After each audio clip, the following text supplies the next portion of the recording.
actually see it, what's being Yeah, I will live put it on streamed. there. Yeah, this would be really good. Yeah. Okay, I'm just going to squeeze on the floor and I'm going to play a little bit with my pip.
Good evening, everybody here and online.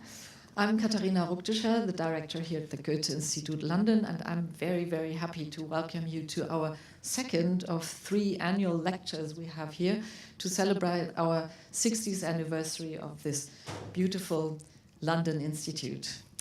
I'm very excited that we have Mercedes here. Mercedes Bunz.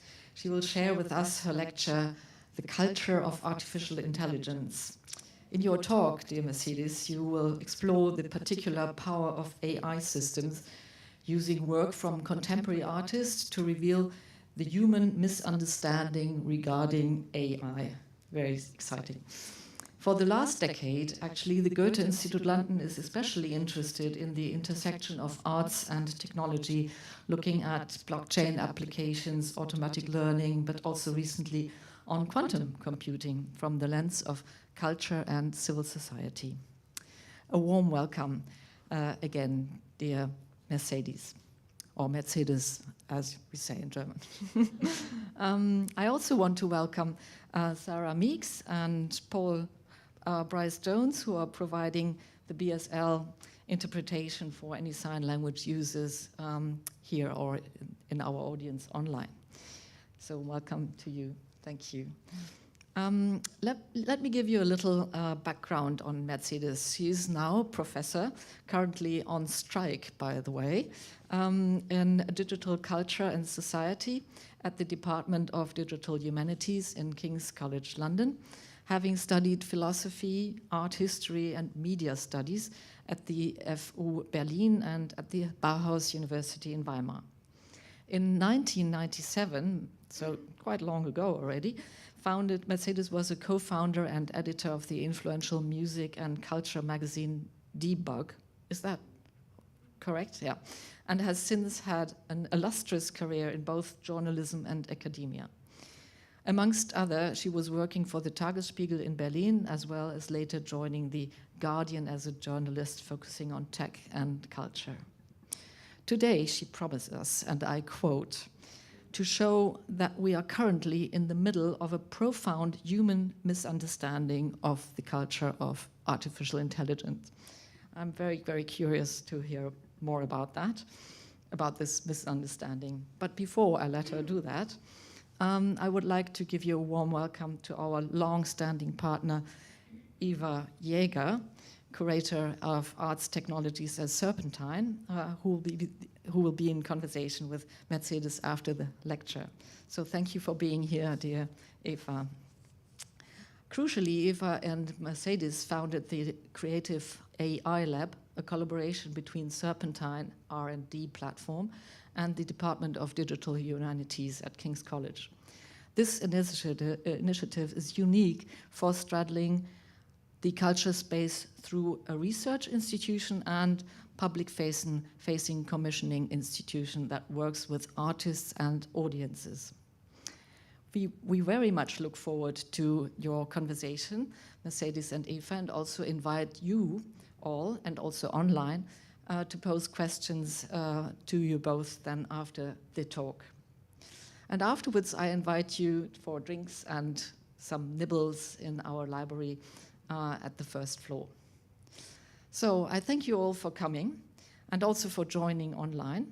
And thank you to our cultural team and comms team, and especially Mario. Thank you, Mario. He's standing in the rear. And our technical team, Genius Ho and Genius Anna. And now we are very curious to hear about the culture of AI. Mercedes, the floor is yours.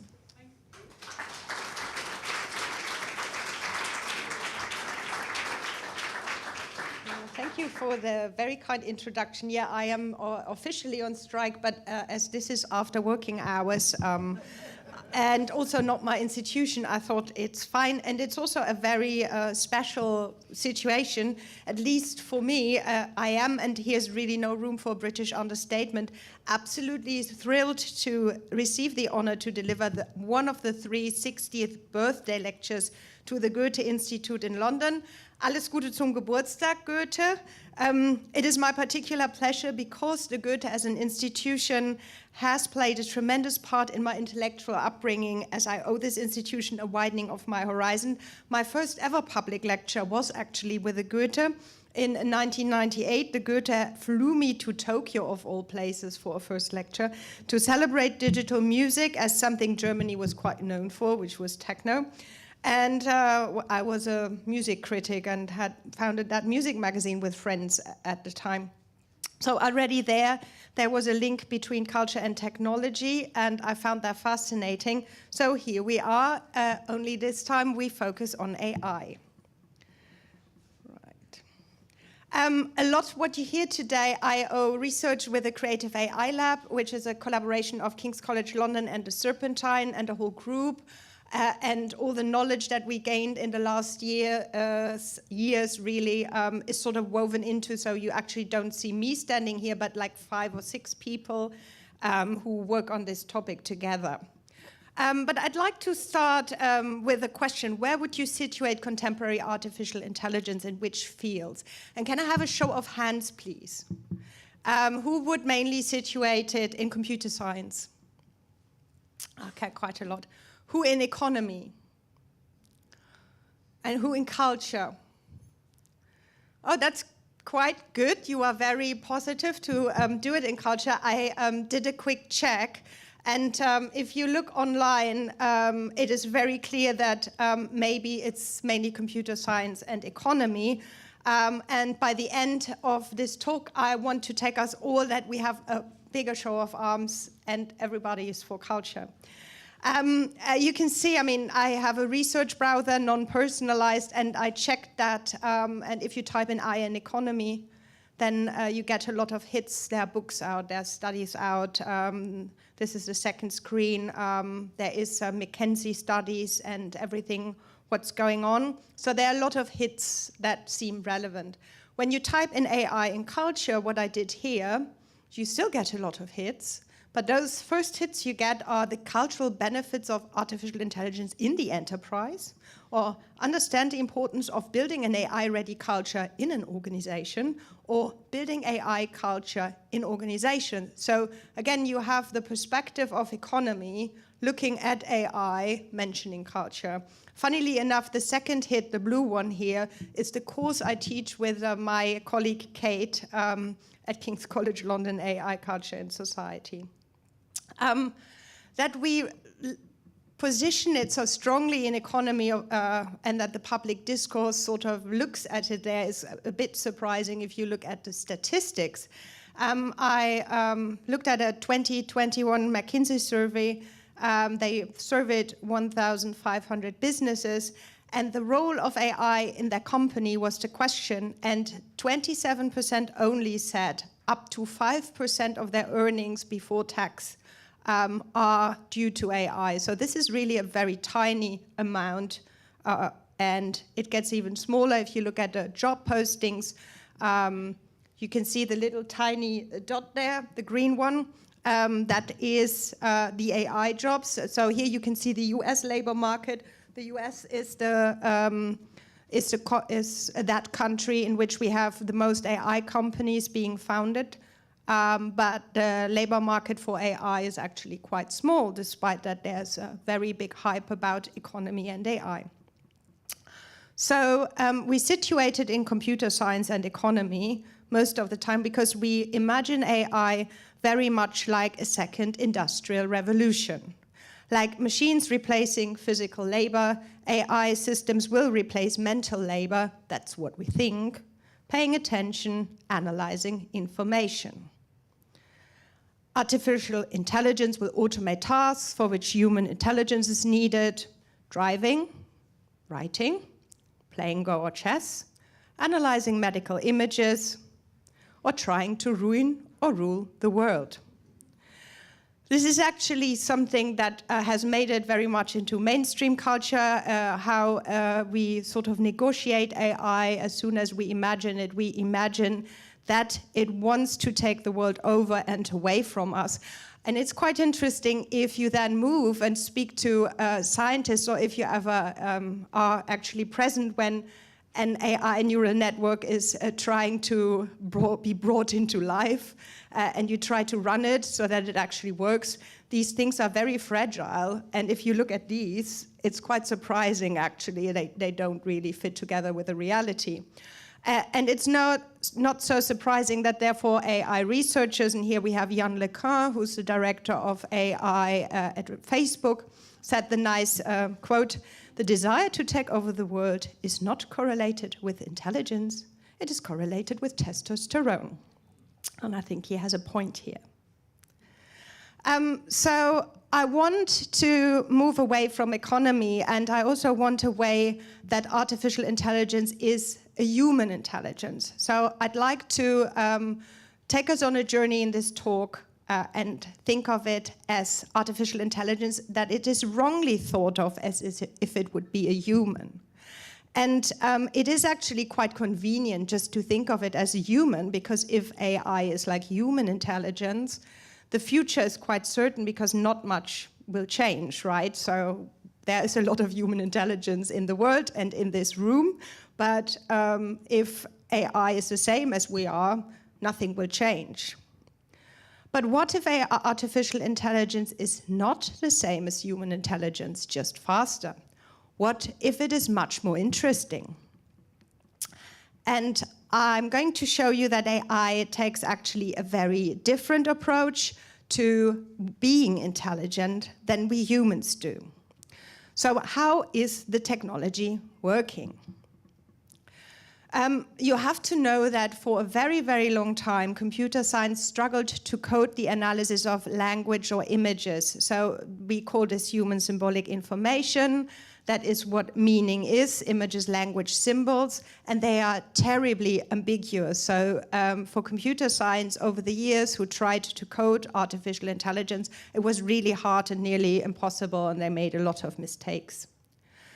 It is the case because if, for example, a computer looks at an image, it sees this. It just sees noise, even if there's an image of things. And it can't find patterns unless we program it to find the patterns. So in the beginning, we tried, for example, to make it recognize faces. And faces are, you think, quite an easy gadget because, you know, eyes and mouth and nose are normally in the same constellation. And they're typical skin tones, like there's pink skin, there's white skin, there is maybe a bit sunburned red skin, there are brown colors of skin, there are black colors of skin, there's the different shades, but there's a skin shade. So you can code the AI to say, okay, find the skin shade in this image, and then you can look if it's a face. But what is when the AI sees this? And that is where the ambiguity comes in. And we have this not just with images, we have the same problem a lot of times with language. So around 2015, a bit earlier, computer scientists made a new approach with a new progress with a different approach, machine learning. It's much older than 2014, 2015, but it came onto a new stage around that time. So it's actually not very long ago that we see really a revolution in artificial intelligence here. The approach does not program a computer to follow rules, so there is no coder who programs the rules. Instead, computer scientists teach the computer to learn its own rules from analyzing large amounts of data. So, yeah, where do we take this data from? Of course, the internet. I don't think machine intelligence would have been anywhere without the internet. Often data sets are simply created by downloading images and massive amounts of images from the internet or text to create really large data sets. And these data sets are then used to train the machines to see or understand things. Using those large data sets, the machine learning approach allows computer science to enter a new dimension, the calculation of meaning. Which data AI systems learn from, however, is highly relevant. What goes into the training of a neural network decides about the outcome. Machine learning systems can only calculate meaning they have learned about, and I brought an example with me, a work by the artist and researcher Memo Atkin, who said about his artwork that you will see in a second. An artificial neural network looks out onto the world and tries to make sense of what it is seeing, but it can only see through the filter of what it already knows. So here you have two monitors, so to speak. On the left side, you will see in a second the input, so what the camera sees.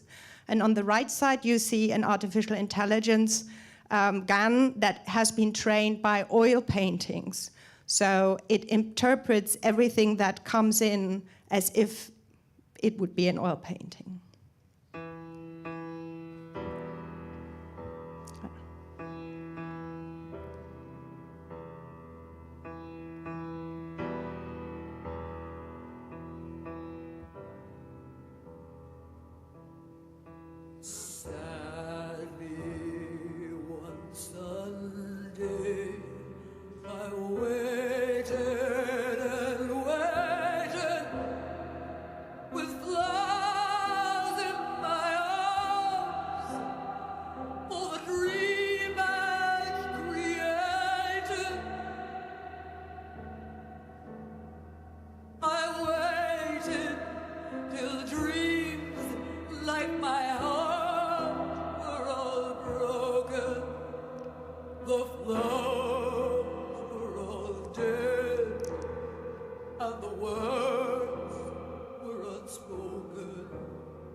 So the full video is longer. You can look it up on his webpage. It's a super great video. And I think it explains pretty well to what is happening in the back end of an AI artwork or one type of it.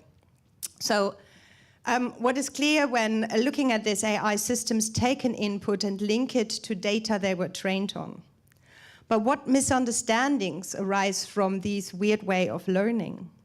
At times, AI systems learn, for example, the wrong things. So in the next example, not an artwork, there was an AI trained to identify a dumbbell. After training, the researchers checked and said, okay, AI, show me what do you think a dumbbell looks like. And this is what it came up with. Now you can see it obviously didn't understand that the arm, so it obviously just looked at a lot of images where people used dumbbells, and it thought the arm was a part of the dumbbell and couldn't decontextualize that it is actually a part of the human. But researchers, thought this probably because it had predominantly seen a dumbbell being used.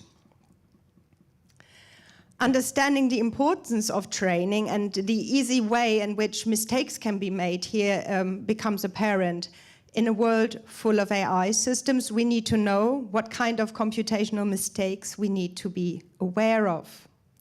Typical mistakes, as an AI learns statistically by finding patterns in data examples, are patterns can confuse the AI, and I love mistakes AIs make. It's one of my biggest hobbies, and I also write about it, so I brought two. So patterns can confuse it. This is from a paper that came out at the University of Tübingen. They made a test and looked at the ImageNet data set and put in a texture and showed it in Indian elephant skin, and the AI was 81% sure it is an Indian elephant. Then it showed them a tabby cat, and the AI was 71% sure it's a tabby cat. And then they showed it a texture-shaped, a cat in an Indian elephant texture. And the AI is 63% sure this is actually an elephant. The second idea it has, it's an Indri, and the third idea it has, it might be a black swan. A cat doesn't show up, and the reason for this is, of course, is that the AI is really struggles to identify abstract forms. It learns from patterns, and it creates forms out of patterns, so it sees the world really very different than humans do. Yeah. So neural networks or machine learning systems are very easily confused by texture.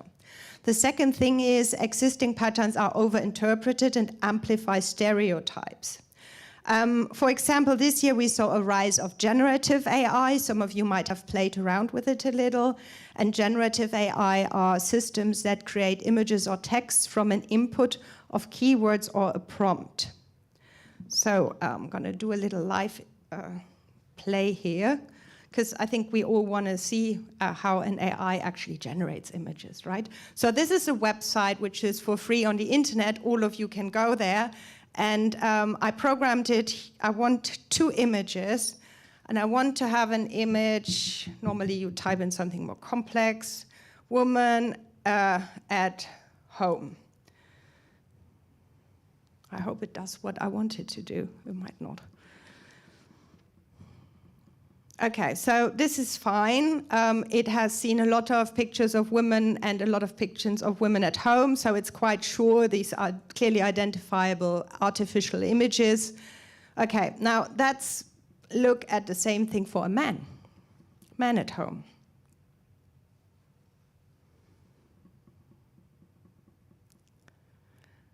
Right, men have no home, obviously. I'm sorry to tell you that. They live in a magazine, and this is quite mean, right? You can see the stereotypes here coming up that, you know, withdraw a man from having a home where they can feel happy. They need always to feel, I mean, yeah, as if they're out in the world. So there's a certain problem with training AIs because stereotypes that we have before are just amplified through the AI system. So let me go back to my slideshow. Right, great. I've lost the internet and can't go back to my slideshow. I knew this would happen. I'm logging in. Good news for the technique. Ah, wonderful. Here we go. Right. So an artwork that sort of plays around with the stereotypes that we find in AI is Trevor Packlin's and Kate Crawford's ImageNet Roulette. They work with a popular image set that a lot of AI researchers used. It's normally used for object recognition. And they uploaded in that they used the person category. So what was possible for a few months at the time when it was online, you could upload your own image or other images, and the AI would identify you and tell you what you are. I was a nun.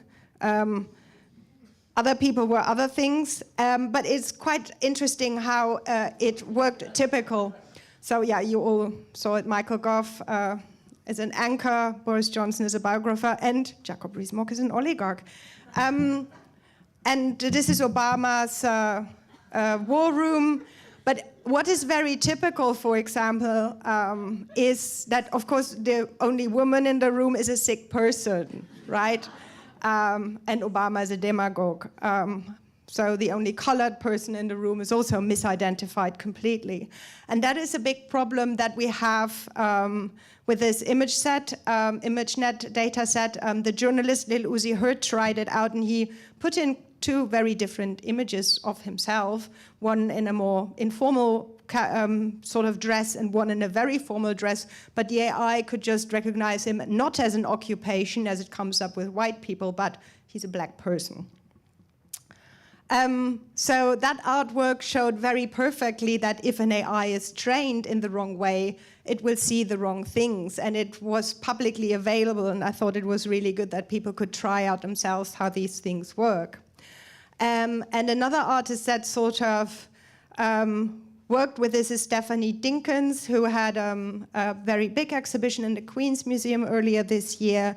And yeah, it was on love and data, and she tried a very different approach. Instead of just criticizing AI and saying, oh, it's miscategorizing, it's all bad, she tried to be constructive. And in the exhibition, she asked an important question: how can we make the data-driven algorithms that increasingly control our daily lives more caring?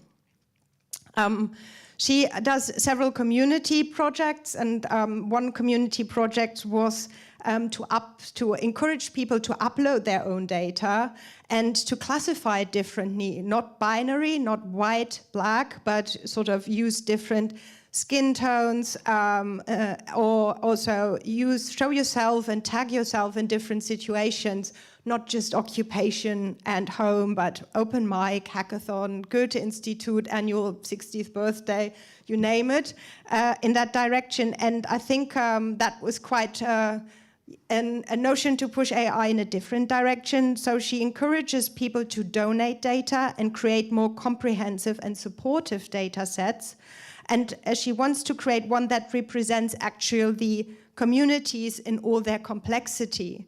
And that is something that we're a lot of times missing when we actually look into the data sets that we train AI with, that is then unleashed upon us. So we know that if an AI is trained in the wrong way, it will see the wrong things. So what mechanisms do we have in place to test and audit those systems? And as my students know, at the moment, not many. At the moment, it is really the case that cultural institutions and artworks are the only place where AI systems are being opened up for the general public. We have a lot of AI being discussed, and NGOs do really great work to criticize what is going on, but NGOs a lot of times face lobbying and work on the level of EU or within government. No one at the moment, and I did a research project on that, works with any citizens and have citizen participation, the possibility to engage with AI in order to understand it. This is currently really only done in contemporary art. So AI systems at the same time are rolled out everywhere in your everyday life. You probably came across a few of them on your way here. You might have texted on your phone. You might have seen a self-driving car on London streets, which you didn't recognize.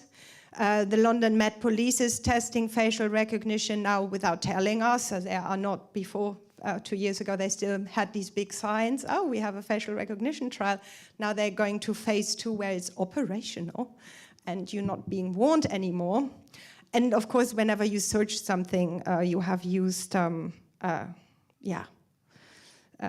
digital algorithms and AI. So these systems are implemented everywhere. And I think not just the lobby or the experts, but we all need to understand them better.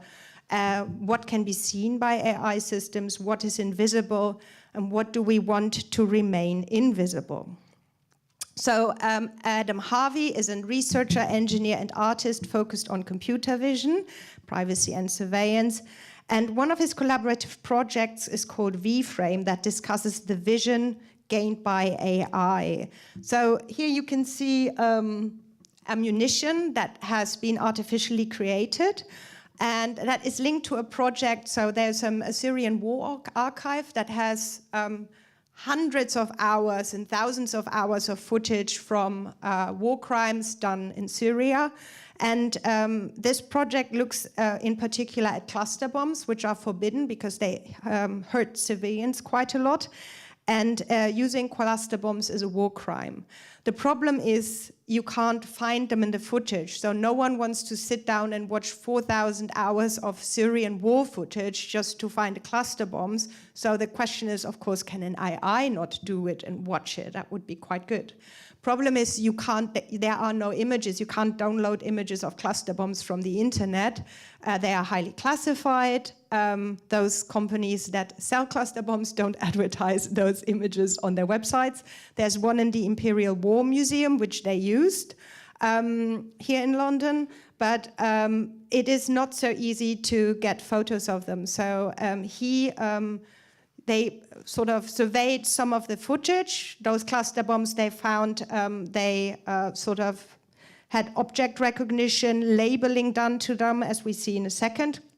And then they built 3D prototypes to teach the AI to learn something. Very complicated artwork, I'm sorry, but I think it's quite important.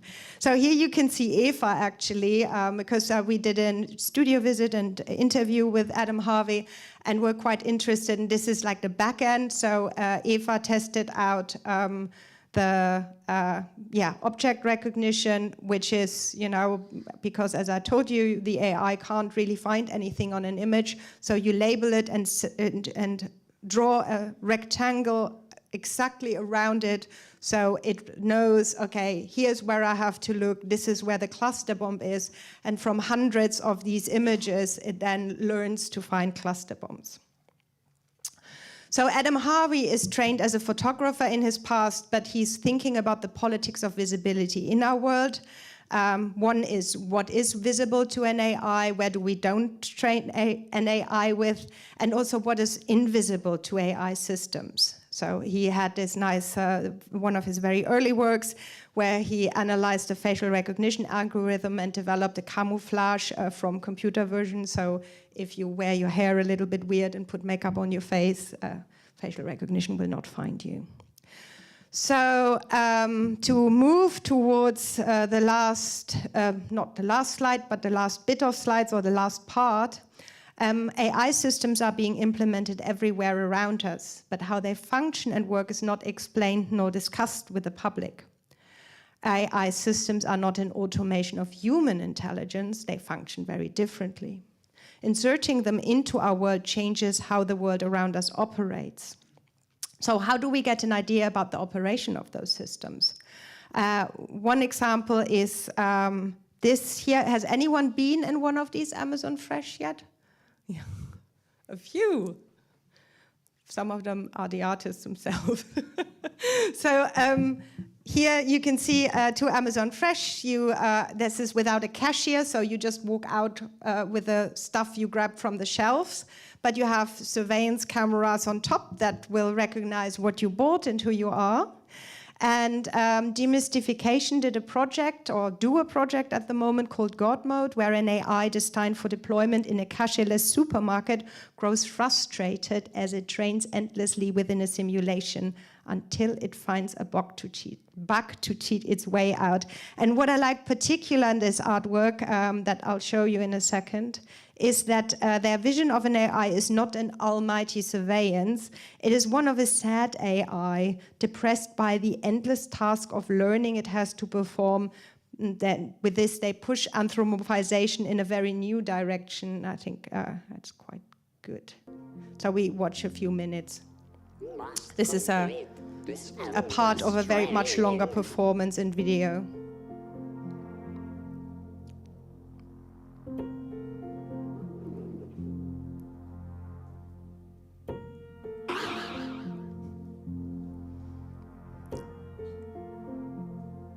I have always been obsessed with supermarkets. I am an AI training to recognize supermarket items. I was trained to read and output text by memorizing the whole of Reddit and Wikipedia.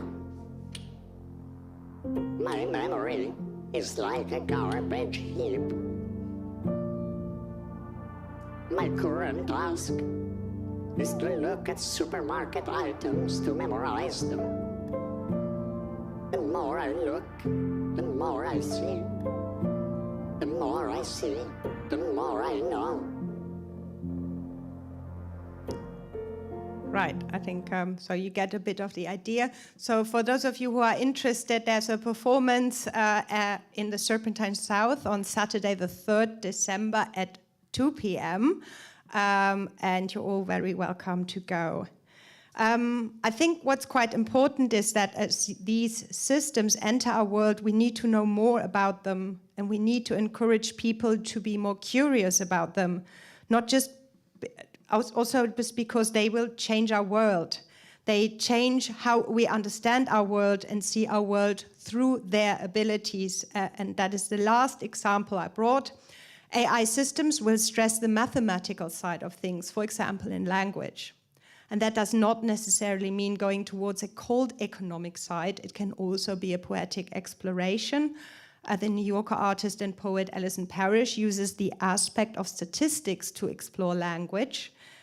Here's one of her work, Compasses, 22 poems written with a machine learning model she programmed to invent new words in negative spaces between the supposed discrete categories. So you can see up north, south, west, east, and the space in between is the negative space in between those words is linguistically explored with a program she wrote, or Leonardo, Michelangelo, Raphael, and Donatello then goes Leonard, Donatello, and so on. So, Alison's work makes the materiality of language visible, making us understand mathematical aspects of language.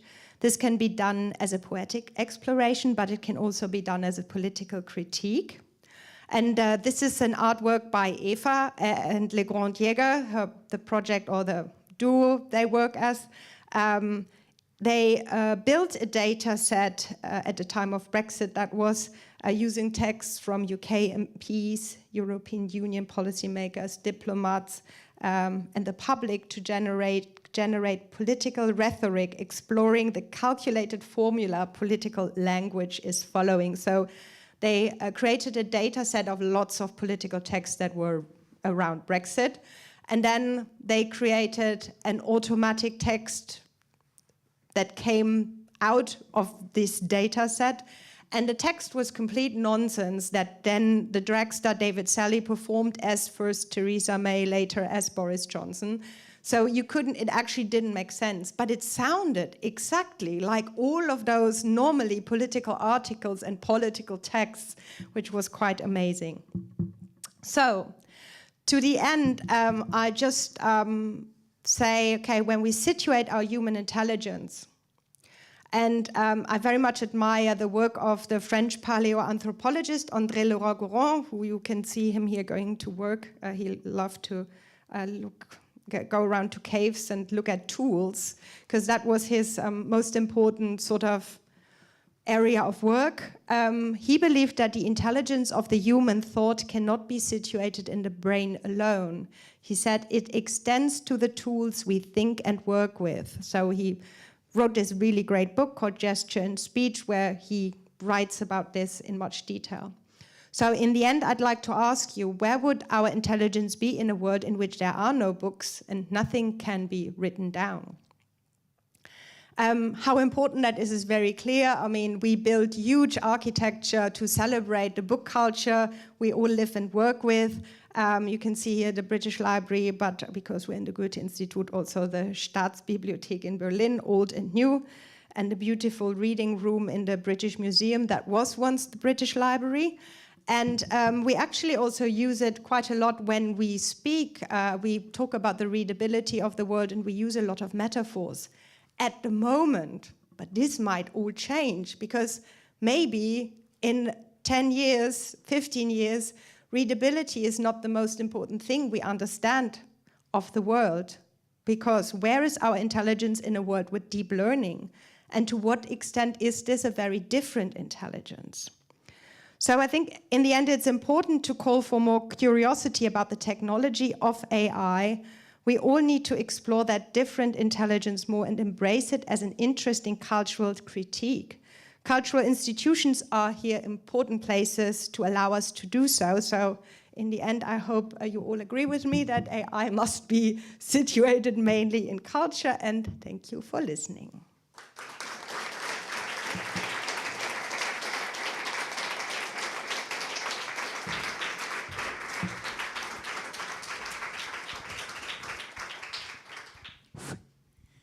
Everyone, thank you so much, Mercedes, for this really fun talk.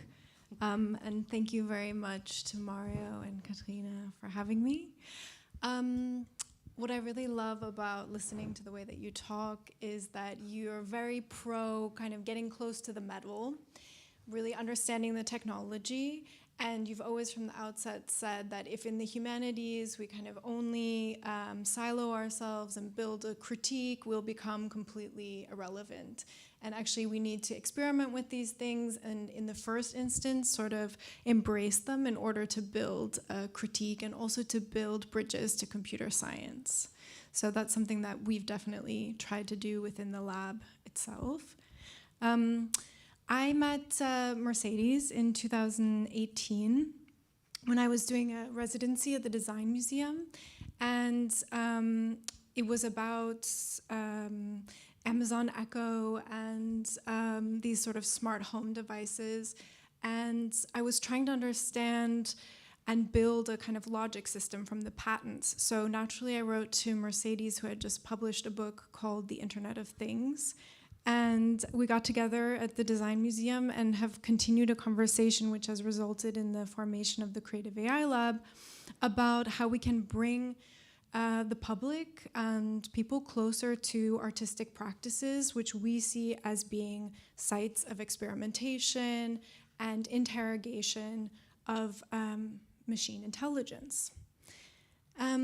So I'm going to just start with a couple of questions, but if anyone has anything that they would like to say, please raise your hand, jump in, and hi, Jaya. Wait, now, or do you want to have a conversation first? Well, no, now that you've raised your hand, I guess you need to ask a question. I was just curious if you've, Mercedes, well, either of you actually, if you've just looked into the industry around synthetic data at all. Because for me, this is kind of one of the areas that is like quite curious, because I think normally when we think about data, we think about, okay, it has some kind of legacy to the objective sciences, right? This idea of gathering objective information about the world, and then we can train machine learning algorithms to understand the real world better, right? But there is an emerging industry around synthetic data. And I think that's where the kind of real playfulness and the interesting things can start to happen. And also in perhaps a more slightly less surveillance-based manner, right? So there's something kind of weird about, like, I think when you were talking about the what was it, the data and love piece, that brought up this question of like, when do we want to be represented, really? Do we want to be represented? Do we want to have facial recognition algorithms that, work for the police that are better able at recognizing people? Or, do you know what I mean? Like, there's a weird kind of, let's say, a close relationship between surveillance and artificial intelligence that I think could be loosened up by this area of synthetic data. And all of a sudden we have this kind of, this understanding that data at the basis is somewhat of a kind of, it's always going to be a subjective cut on what matters in reality in the first place. Yeah, I don't know. There's some question in there somewhere, but yeah. God, there are so many points, and then you also sort of jumped right in the middle. So synthetic data is when we create, the Adam Harvey example was using synthetic data because there is not that much ammunition out in the world, so they build 3D prototypes that they then make photos of, but they also have simulated cluster bombs, so these are completely artificial. They are synthetic data, as you said, and then you train an AI with that. And the question is, so in terms of data sets, it's quite interesting because we move through phases in AI very quickly. So the first phase was like, let's gather everything from the internet, let's download everything and feed the machines with all of this. Then it's like, oh, wait a minute, they're all biased, and we train like these dream generators to be really biased and come up with these awful questions. So maybe we need more on different data. So then the question of synthetic data, for example, comes in, which you can use in areas where you don't have a lot of data or where you don't have the right data. And then you use those sort of more balanced, if you think so, data sets. There's a slight problem because we don't know. You saw how weird AI, if it's about images, sees. We don't know if synthetic data shows them something we don't see as humans, but the machine sees when it learns. So we don't know how safe is synthetic data really. But we can make projects to find out. That's not, forever the problem. But yeah, it seems to solve a few ethical questions as well. The question of surveillance. The first facial recognition data sets were really like people that went in a cafe and there was a camera and was filming lots of students walking on a campus, and all of this stuff is like, do you want your face helping to train facial recognition for the military or not? And that could be solved by synthetic data. So at the moment we are in a completely different phase also, where big organizations are now worried and they want to use very safe data. So now I don't know if you saw this last week, Facebook published an AI that could generate essays out. It was only trained on existing scientific papers. My students had high hopes. It was public for like 3 days, and then it was taken down because, of course, it also wasn't tested through properly and produced lots of gibberish and wrong things. But at some point we might get there. So at the moment they try to change the game a little bit by using very safe data. But yeah, synthetic data can be one point. And the question is, we have this conversation here, which I'm very glad about, because this is one of the only places where we have this conversation. And that was also what we started. I mean, we were sort of like these curious, excited two people, many more actually. And then we asked the artists, like, yeah, no, we don't want to see your installation view. Can you run us through your computer? We want to see your back end. And a lot of them said, well, this is the first time someone asks me to talk about the technology. And we found it really important. And you started also to work very early with AI. You worked about facial recognition and did this wonderful piece of facial yoga, dressed with a makeup as a unicorn. So why did you start being interested in that? This photo of me is going to haunt me for the rest of my life. Can you show my screen for a second again? No. I mean, I think, so Mercedes talks a lot about how, it's going to follow me around. But this came, from research I was doing into the patents that Facebook was procuring as a speculative exercise into future kind of mood detection that it would implement.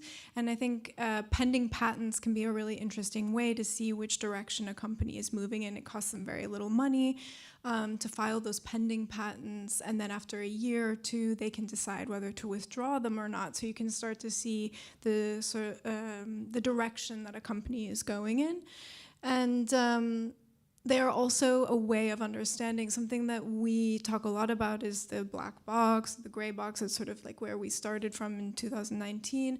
How can cultural institutions or academia help to, start to open this black box? That conversation has changed a lot since the logic systems are now so complex that maybe you need to understand more about the vantage point of the AI than to actually understand the code itself. But at the time we were thinking like patents and diagramming could be a really effective way of understanding a system where maybe learning code line by line isn't the most efficient way. In terms of why we were interested in this kind of thing, I think in your research you call it meaning making, and in our practice we call it how we form belief systems. And that's really why I think of artificial intelligence, machine intelligence as being so integral to culture and obviously related to computer science and economy as well. But the way that it predicts what's going to happen for us, and then we believe it, and then we live that, is a kind of belief system that we've experienced with lots of other constructs that we've made throughout history. And to your example of synthetic data, the Treasury was using synthetic data to try and figure out their policy in terms of the pandemic, because we had never experienced something like this. And here we are. And here we are. And then, we were, creating policy and living in a certain way based on these forecasts. And so I do think that there's a kind of recursiveness to the predictions that they're making, and they do form meaning in society and belief systems.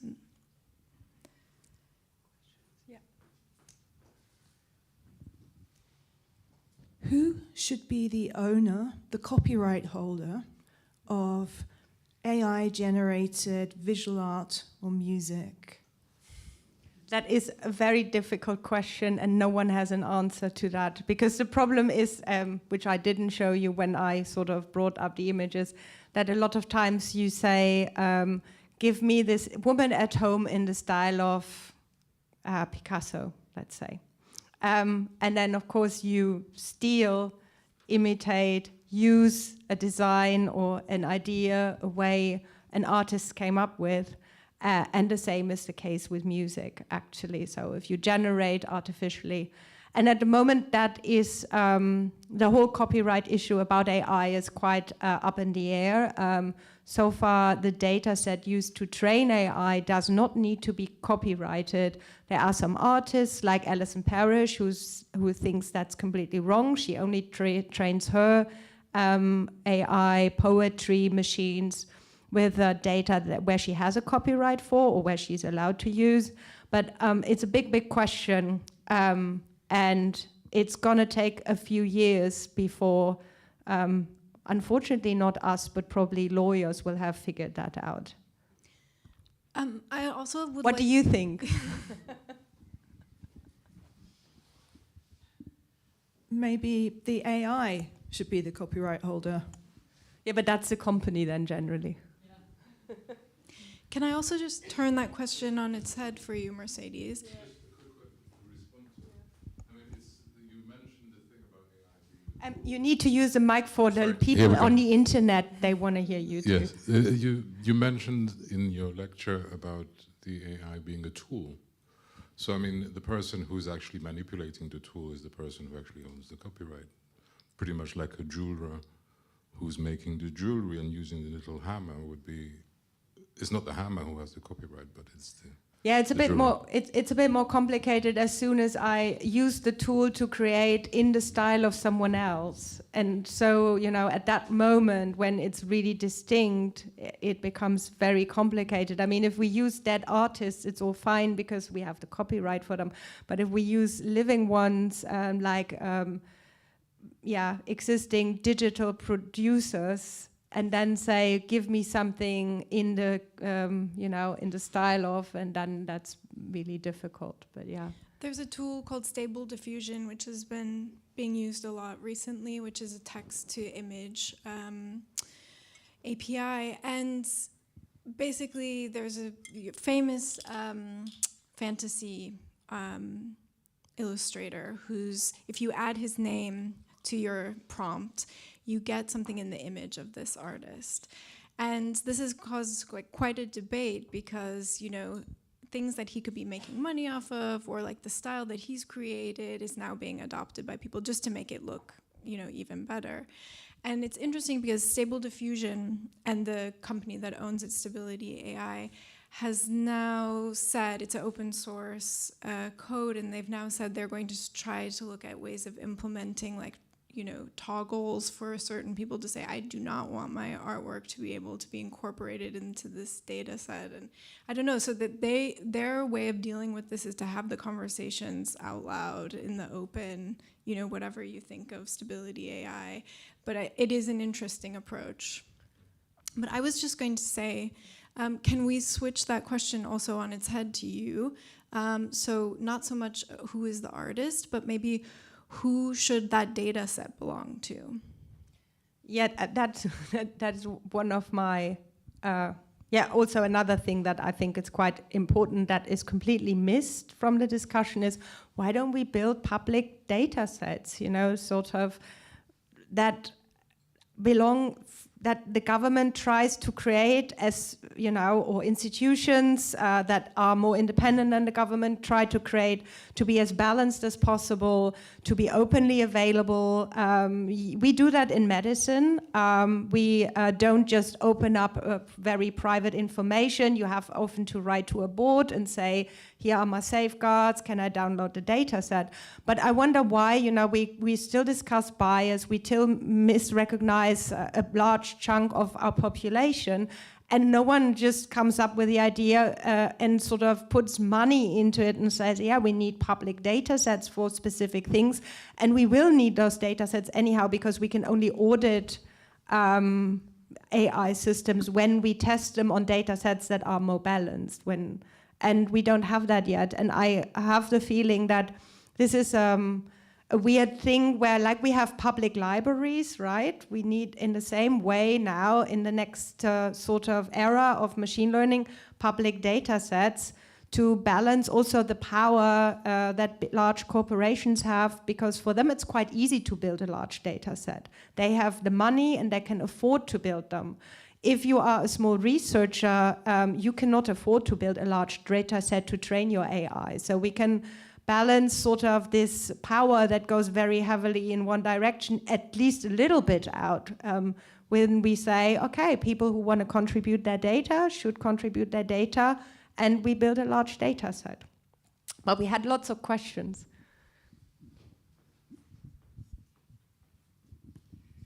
Going on from the copyright thing, I think it seems that all this is very new, but actually I think the questions that it raises are very old questions. So what is art?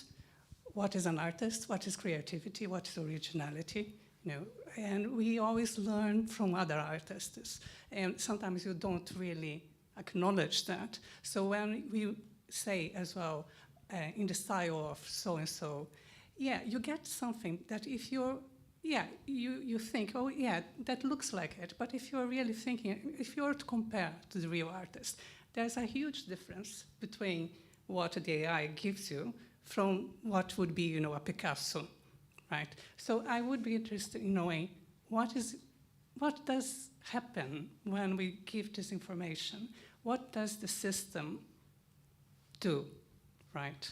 And I think that's something that then you just concentrate on, okay, it's similar to so-and-so, it causes these problems, so let's go and use copyright to sort this out. And I am a bit suspicious that usually copyright tends to benefit the big corporations. And then when I say, okay, artists can opt in, for instance, I am also a little bit suspicious because it looks to me as if it will become something like Spotify, and every musician knows that you don't make any money at all with that. So I think, yeah, copyright is the tip, but I think if you start thinking about all the other aspects, it's a much more interesting question.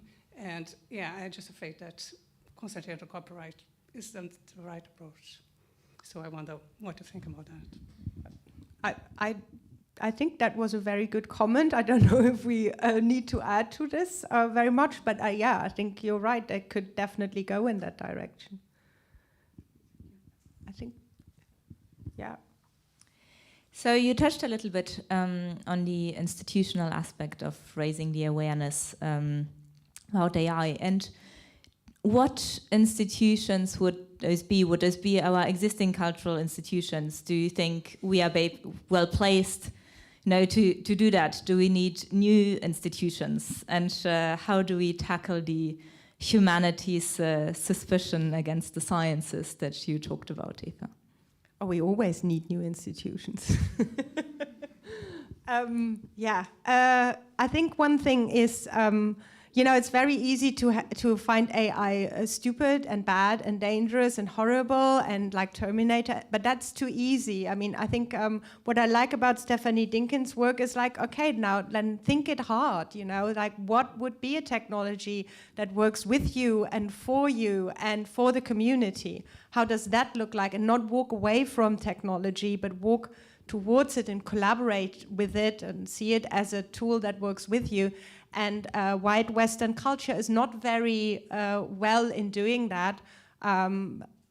Other cultures, from Asian cultures to Black Afrofuturism, are much better, and our cultures we should look up to and study from and learn from, with all respect, because I think there are examples out there how to understand technology not at the other, but as your spaceship, you know, and that would be a nice idea. But I think, yeah, the hard thing is we need new institutions for that, and it's not so easy to just, you know, move around. But there's also space. I mean, the Serpentine Gallery, Goethe-Institut has this talk, and has also an absolute great series exploring technology. And I think these institutions are by now also not only these like, these old big institutions, but they're open spaces within them that show really interesting practice and curiosity, and so.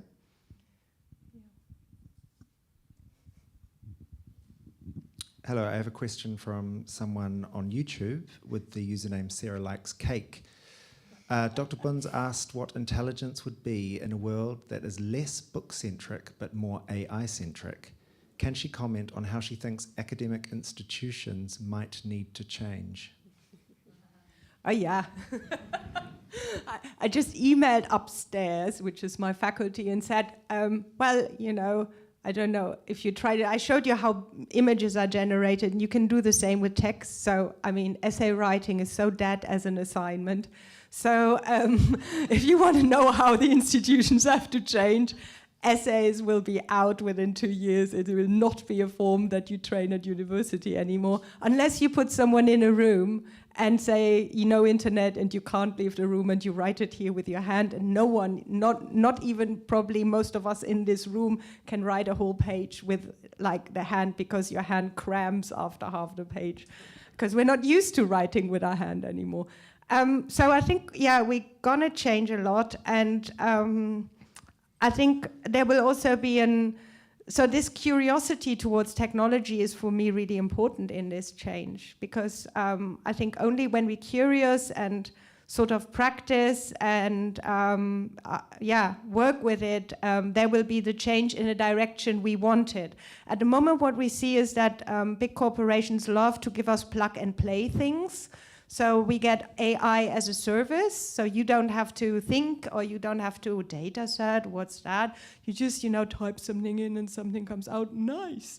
But then it's a question, you know, in what kind of world do you want to live, and do you miss out half of the options. So I think one thing that the university or cultural institutions should do is make sure that while universities want to close the gap between technology and the human, we need to keep it open and say, okay, but all of this is possible and it works actually different. And I think that's the role of my future institution. Hi, I was really struck by the similarities between this and archives that historians use, and similar questions around colonial subjectivity, like how you read against the grain or with the grain at times. Is there much discussion that you see, rather than call for something new, might there be lessons that could be drawn from disciplines which really have a articulate critique for how to reframe things? Because in a way, all you're discussing is archives. If we move away from IP and companies and these kind of things, these are old questions actually, and perhaps there's a lot to draw on rather than looking towards new institutions. You nodded your head, so I suppose there's a lot you have been thinking about it. No, I think you're spot on. So actually next week I'm at a conference in Germany called Culture of AI, with lots of people who work in museums and archives, like only people that actually, you know, look after the archives, the curators, and so on and so on. So I think they're slowly moving together, but you're right, the AI discourse comes more from, so the critique of the biased data sets comes more from sociology. So they haven't made exactly that link so often that you talk about. But I think there could be some strength in linking exactly that up, because, I know you're absolutely right. Some of the discussions, decolonizing the archive, how do we work with these situations, these are debates that have been held in a very productive way, and there is much to learn on the new technology sector. That's absolutely true. And I think artists have been really early in recognizing that they need to build their own data sets for these kind of projects if they want to generate something that's truly free from that colonial history. So there's an artist that we've been speaking to, Lajane McMillian, and she's working with movement and the body and how it's sort of been, you know, taken by games companies and things like that, things like Fortnite. And instead, she's creating her own archive and an ethics around that archive of movement and training data sets based on that, and exactly doing what you suggested, you know, having this kind of sign-up protocol where people have to apply to be able to use the data and certain things like that. So, I mean, we were, and maybe still continue to be in some ways, in the age of big data, but also artists were very early on in understanding the power of small data sets. And now there's, you know, a kind of resurgence of people using small data sets. And so I think there is something about the way that artists work that we can all learn from.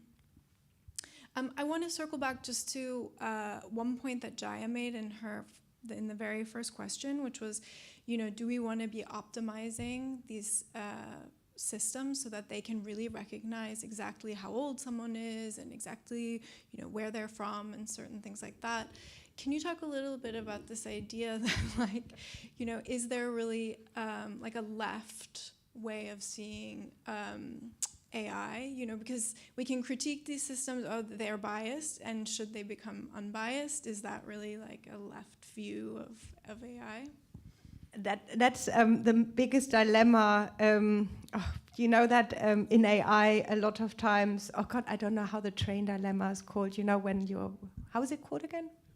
The trolley problem, yeah. All my students want to discuss the trolley problem. Like, do I run over one person who's old, or do I kill 5 people on the other side and I can only go left or right? And that's the most boring ethical discussion you can ever have.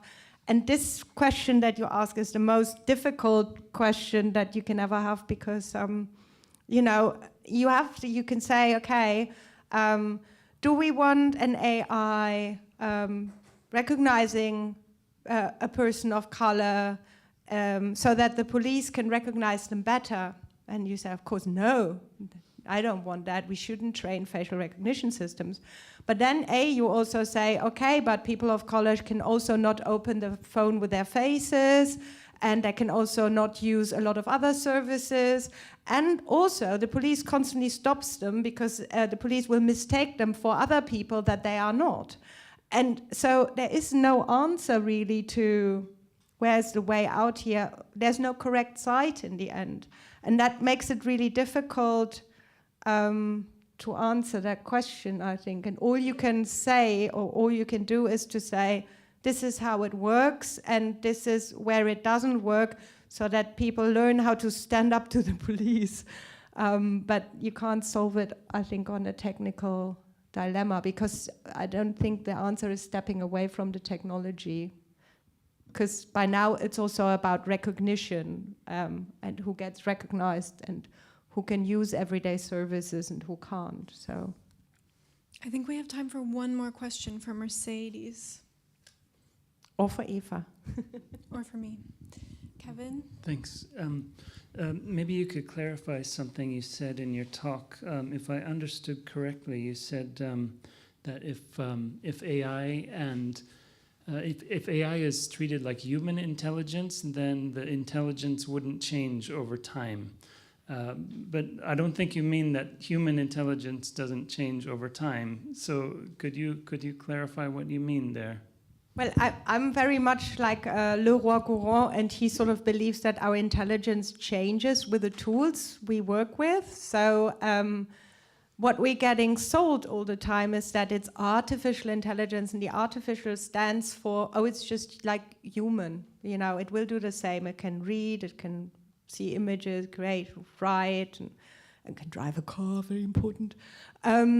So these things, but the truth is it doesn't function like that. And one part of my less art-related research is to really try to understand where it makes mistake. And it's fascinating because it's right all the time and is really correct. It sees everything correct. And then all of a sudden it makes a really stupid mistake. And you think like, oh my God, what's going on?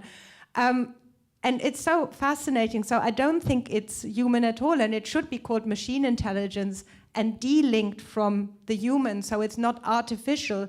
Every intelligence is artificial. A book is artificial. So in that sense, I think human intelligence has always changed and wasn't the same. And if you plunk me back 500 or let's go further back 1,000 years, there were humans there, but I wouldn't survive because my intelligence is absolutely not made for living with the dinosaurs here on Britain. And there you can see that the intelligence does change. But this tool that comes is really not like the tools we are used to. And we constantly try to see it in the way of the tools we are used to. And I think we need to be more curious and go more sideways and think, okay, where is it really good at and where is it not so good at? And what can we do with it? Well, thank you, everyone. We can continue the conversation upstairs. Thank you. Thank you, Mercedes.